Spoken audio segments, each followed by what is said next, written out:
Recently, a politician passed remarks against the Prophet Muhammad, peace be upon him. Muslims have expressed their anger at the incident and demanded retribution. When the Prophet was himself insulted during his lifetime, the Quran said to him, "Ignore what they say and counsel them." When people used abusive language, the Prophet did not abuse them back, nor did he confront them with aggression. If someone speaks offensively to you, you can't demand that he be punished. If someone disrespects your Prophet, you can't react by violently damaging property and burning effigies of that person. If someone has hurt your religious sentiments, you can't react by raising angry slogans on the street and pelting stones at people. If we do this, we are doing something non-prophetic in the name of the Prophet.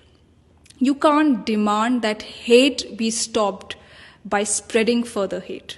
This is why the Prophet has said, God does not wipe out evil with evil. God wipes out evil with good.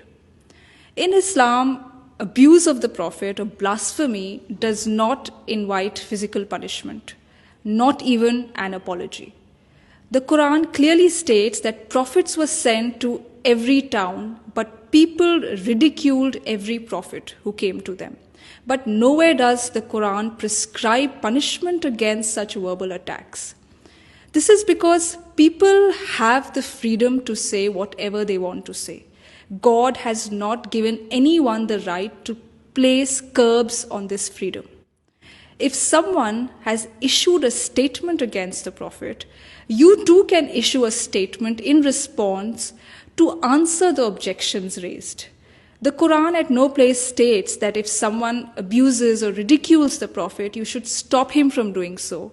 And if he does not stop, you should demand that he be arrested or beheaded.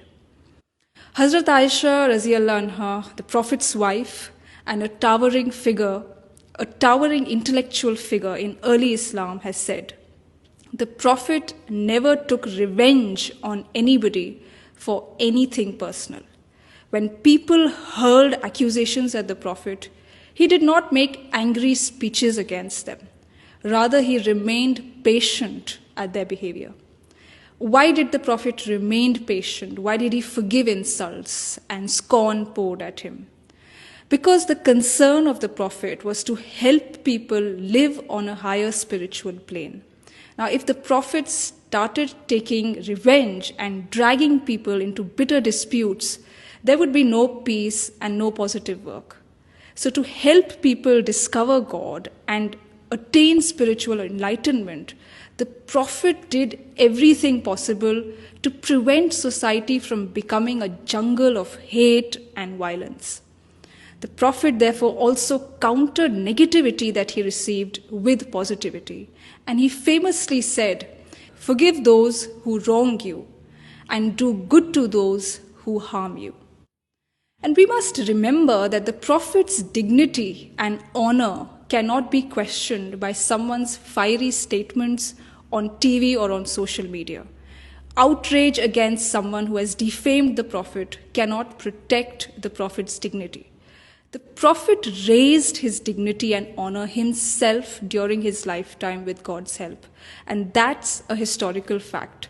Nobody's remark against the Prophet can lower his dignity now. When someone disrespected the Prophet during his lifetime, a companion urged the Prophet to invite God's curse on that person. But the Prophet instead prayed for the person who had blasphemed against him.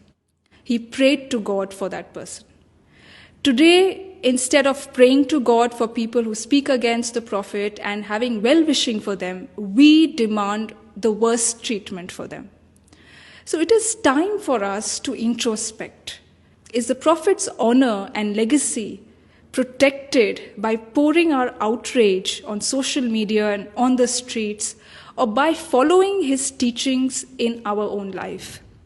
The Prophet has taught us that there is higher dignity in rising above defamatory comments and defamatory statements.